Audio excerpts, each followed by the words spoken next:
road was never supposed to end. Elias gripped the steering wheel tighter, squinting through the windshield as dusk fell like a curtain over the hills. The GPS had stopped working an hour ago, spinning the little blue dot in place like a compass gone mad. No signs, no fuel stations, and not a single soul on the road. Just endless, whispering trees, leaning too close to the broken pavement. He hadn't meant to get this lost. His map said there was a national highway 15 kilometers back, but something had pulled him forward. Curiosity, maybe, or stubbornness, or the faint hope that whatever waited at the end of this road would be quieter than the mess he'd left behind in the city. The car sputtered, then died. Elias slammed the steering wheel. The headlights flickered once and went out, leaving him in near total darkness, the soft hum of night insects swelling like breath around him. Of course, he muttered. He grabbed his flashlight, popped the hood, and stepped into the thickening dusk. The air smelled of wet soil and something older like damp stone and forgotten fires. The engine was fine as far as he could tell.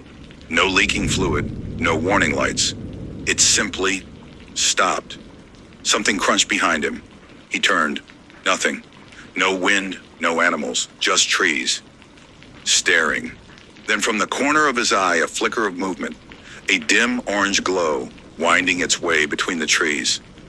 A lantern, Elias called out. Hey, hello? The light paused, then began to move away. Without thinking, Elias followed. He moved through the underbrush, his shoes catching on roots and rocks, until he reached the source of the glow. A narrow path, almost hidden, carved between moss-covered stones and leaning trees. At its end, the light waited. As he drew closer, he saw the woman holding the lantern. She was old, very old, wrapped in layered homespun cloth, eyes glimmering like coins in her wrinkled face. You shouldn't be here, she said calmly, voice soft as leaves. But you are, so come quickly. My car broke down, Elias began, breathless. Do you have a phone? A garage? She didn't answer, just turned and walked deeper down the path. Elias hesitated, then followed. The village appeared like something torn out of a different century.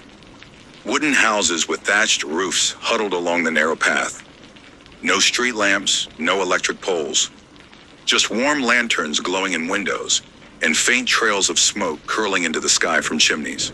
The air was quiet, not silent, but not right either. Too still, as though the world were holding its breath. Where am I? Elias asked. The old woman stopped outside a stone cottage with a slanted roof. You're where you need to be. Come. You'll stay here tonight. He blinked. Just like that? You'll find no way out tonight. The forest doesn't allow it after dusk. Elias looked behind him. The path he had come from seemed different. Thicker, less like a path and more like a trap. Already the light from the village barely reached its entrance. Right, he murmured.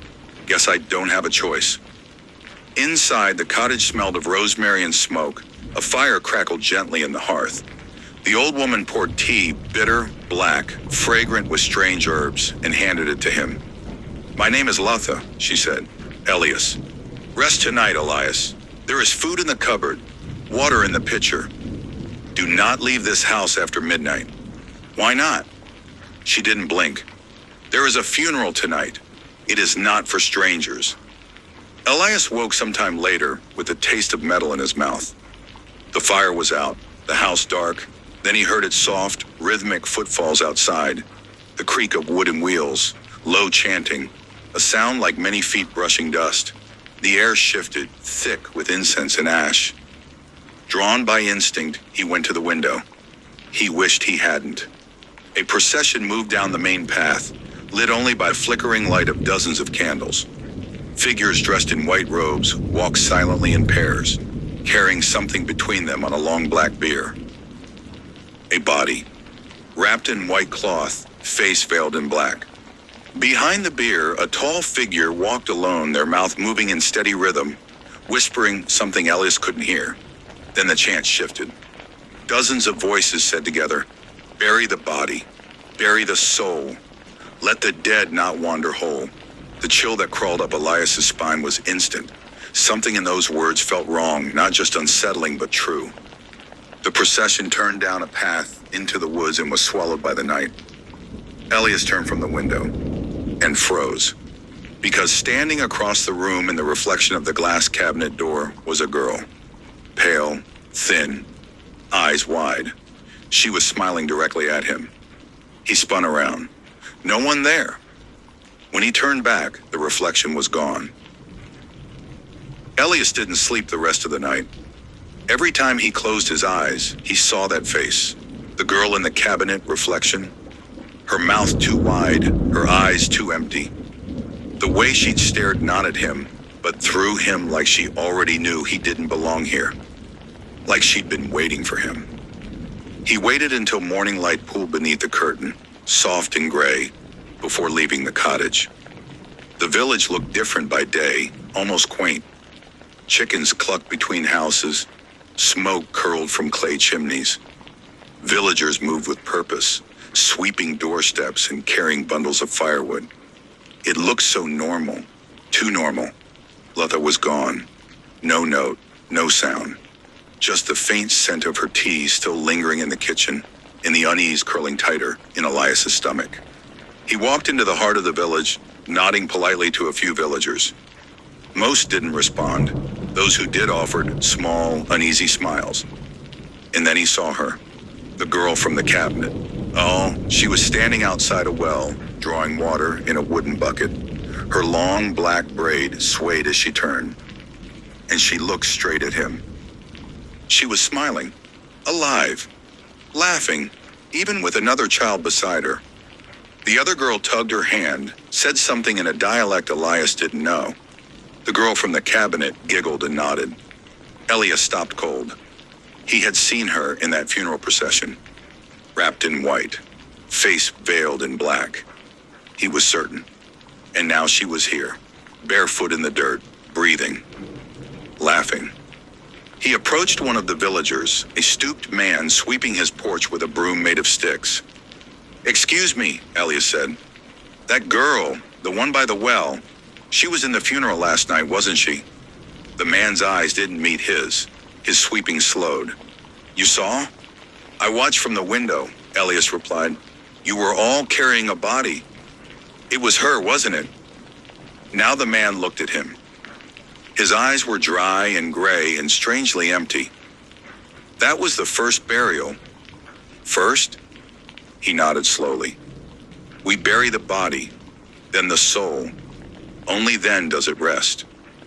Elias felt a chill rise from his heels to the base of his skull. "What happens if you don't bury the soul?" The man didn't answer. Later that day, Elias tried to leave. The forest road was gone. Not blocked, not overgrown, gone. Where the path should have been, there was now a wall of gnarled trees and moss, as if the forest had healed shut overnight. He pushed through brambles and vines, scratched his arms, but every direction led back to the village like a maze that refused to release him. That evening, Letha returned. She stood in the doorway like nothing had happened. "You saw her," she said. Elias didn't respond. His mind was too full. Letha sighed. She lit a lantern and sat down beside the hearth. "I knew you would. The dead have always been curious about the living, especially the ones who wander in." "She was buried," Elias said. "She was dead." "She's both," Letha said. "For now." "I don't understand. What do you mean, you bury the soul?" The old woman stirred the fire. "When someone dies in this valley, their spirit doesn't go peacefully. It lingers. We learned long ago that burying the body isn't enough. It leaves the soul behind, angry, confused, hollow." She turned to face him. "And hollow souls don't stay still. They remember. They return." Elias laughed, but it came out thin. "You expect me to believe that you have people walking around with no souls?" "Not people," Letha corrected. "Shells, echoes. They look right. They move right. But they are not whole. You saw her smile, didn't you?" He nodded slowly. She's learning how to wear her face again, Latha whispered. By morning, she'll have your name memorized. That night, Elias didn't sleep. The village was quiet again by twilight, but the quiet felt forced, like everyone had been told to pretend normal. He walked quietly, through the alleyways, past fire-lit windows, until he heard humming. A little girl's voice. He followed it to the edge of the village, where the forest began again. There, seated on a rock, was the girl, her back to him, humming a lullaby, slowly braiding a strand of someone else's hair. Elias stepped closer and saw that the braid wasn't attached to her head. It was a length of scalp, dried and brown, like it had been torn from a corpse. His breath caught. He stepped back. She stopped humming. Are you here for your funeral too? She asked softly, not turning around. I can help. I know where they keep the second graves. He ran. He didn't return to Latha's. He found a cellar door behind one of the older cottages and slipped inside, shaking. It was cold, damp, but empty. Safe for now. Until he heard something outside. Footsteps, followed by a knock. Soft, delicate, rhythmic. Knock, knock, knock. He held his breath. Then a voice came. His own voice. Elias, are you there? It's all right. You can come out now. He covered his ears. Don't be scared. I buried my body too. Then silence, and a giggle. Elias didn't sleep that night either. He remained curled in the cellar, every muscle stiff from the cold floor, eyes wide in the dark, heart thudding so hard he thought the villagers would hear it. The voice outside had been his own. Exactly his tone, his rhythm, his inflections.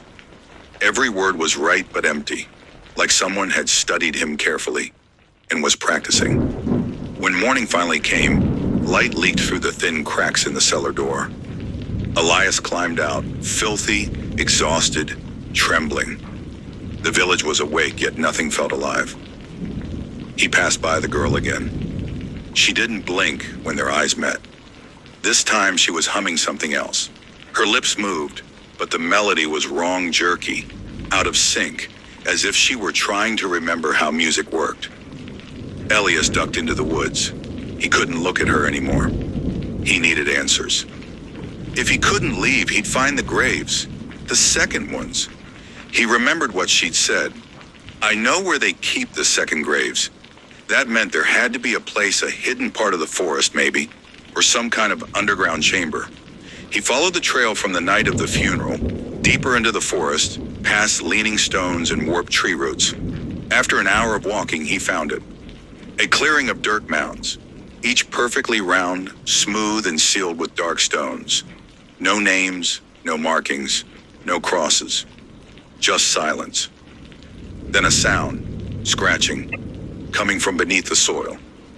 Elias fell to his knees beside the nearest mound, pressing his ear against the earth. Scritch, scritch, tap. It was faint, but unmistakable. Something was still moving down there. A low moan rose from the ground, not of pain, but of recognition. It whispered, barely audible. Let me finish becoming. He stumbled back. Behind him, the tall, silent figure from the funeral stepped out from the trees. Black robes, hands clasped, face pale as wax. Elias opened his mouth, but the man raised one finger. The dead must be guided, he said softly, or they wander. Would you prefer they wander? I want to leave, Elias said. I don't care what this is. I just want to leave. The man tilted his head. Leave? But you were invited. No, my car broke down. You followed the light. That stopped him. He had. The lantern, in the trees, he'd followed it. You were called, the man said. And now, you are being prepared. Elias ran. Back through the trees, back into the village. But no one looked surprised to see him. No one asked where he'd been. They watched. They whispered. Some smiled. Latha found him, sitting on the steps of her cottage. Face pale, breath short. You heard the graves, she said. Not a question. Elias nodded. You understand then, she whispered. When a soul dies, it takes time to fall apart. But if it's not buried before it finishes, it returns. It finds its body, or another's. She touched his arm. That's why we must bury the soul before it chooses. What do you mean chooses? She said nothing, just looked at him with that same gentle pity. Then he noticed it. Her shadow. It was off, slightly misaligned, as though cast by a second light that wasn't there. It moved a beat too slow. Are you one of them? He asked. She smiled. Not yet.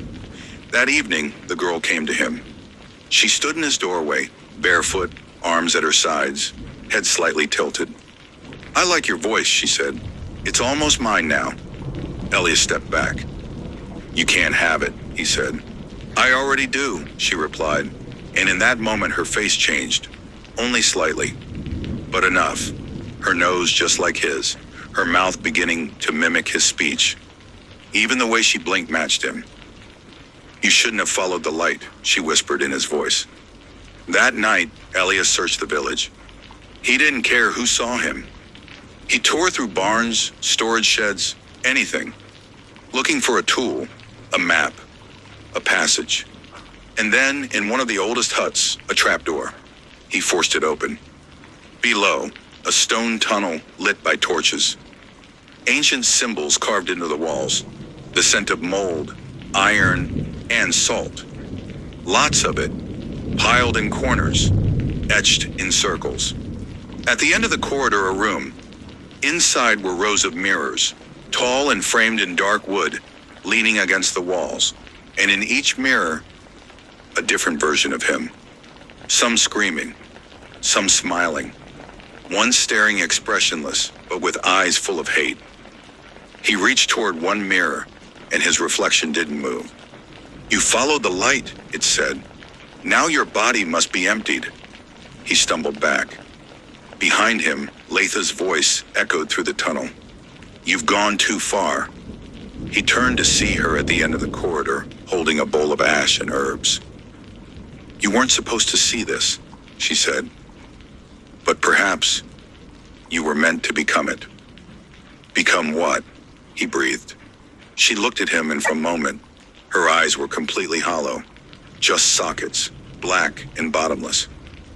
The second grave. Elias ran. The moment Latha whispered, the second grave, something ancient and primal in him snapped. He turned and fled, up the tunnel, through the dark hallway of mirrors. His own twisted reflections watched him go, some grinning, some mouthing silent pleas, all of them waiting. He burst into the open air, gasping. The village was dark again, dusk melting into night. No lanterns burned. No people stirred. Only shadows. And silence. A suffocating silence, too deep to be natural. The forest loomed, closer now, as if the trees had crept forward in his absence. Branches twisted like fingers. Roots curled like reaching hands. Somewhere a bell rang. A single note, low, hollow. Elias didn't wait. He ran to the church. The old stone chapel sat at the far end of the village, half consumed by ivy, its steeple cracked. Inside, candles burned in a perfect circle on the stone floor. And in the center, his body. Lying flat, eyes closed, hands crossed on his chest. Still breathing. His soul had separated. And something was trying to return. Latha entered behind him, no longer old, no longer kind. Her face hung loose as if borrowed. Her hands twitched. Her voice crackled when she spoke. It's almost done. You came just in time to say goodbye. I'm not dead, Elias shouted. That's not me. She tilted her head. Not anymore. The girl from the village stepped out from behind the altar. Her eyes were his now, her mouth shaped like his, her voice perfect. You gave me such a strong shape, she said sweetly. I didn't even need your soul, just the echo of it. He backed away, heart pounding. I don't belong here. I didn't ask for this. You followed the light, she whispered again, her voice harmonizing with his. That means you were hollow already. You just didn't know it. The villagers began entering. All of them. Some smiling, some crying, some completely still, moving like dolls on strings. One by one, they formed a circle around him, around his body, around the salt-etched symbols on the floor.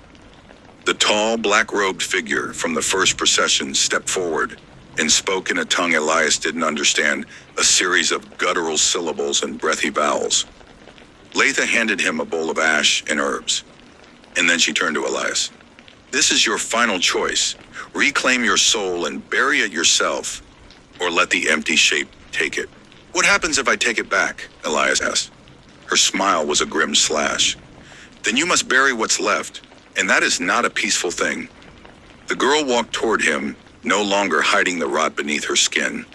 One eye clouded over, her cheeks sagged, stitched into a smile, but her steps were confident, too human.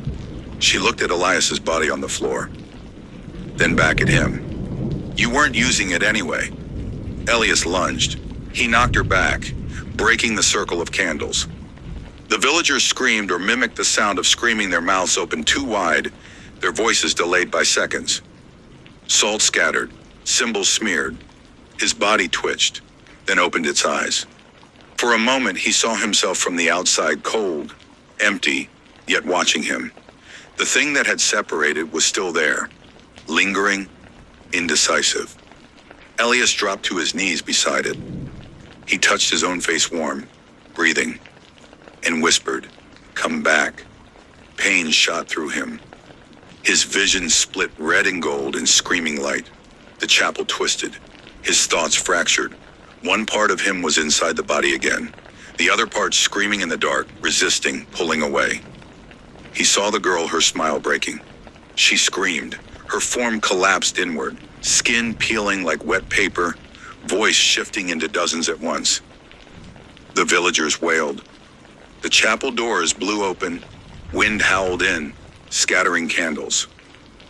And then silence. When Elias awoke, it was morning. The chapel was gone. Just stones, rubble, a few broken beams. The village was quiet. No people, no smoke, no sounds, the cottages empty shells. He walked through the streets, no footprints, no chickens, no laughter. Only his.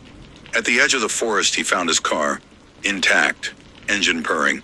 The road stretched ahead, clear and welcoming. He didn't look back. He didn't need to. But that night in his apartment, he saw it, in the mirror. Her, standing behind him, smiling gently. Mouth stitched shut, eyes full of quiet hate. She had followed him back.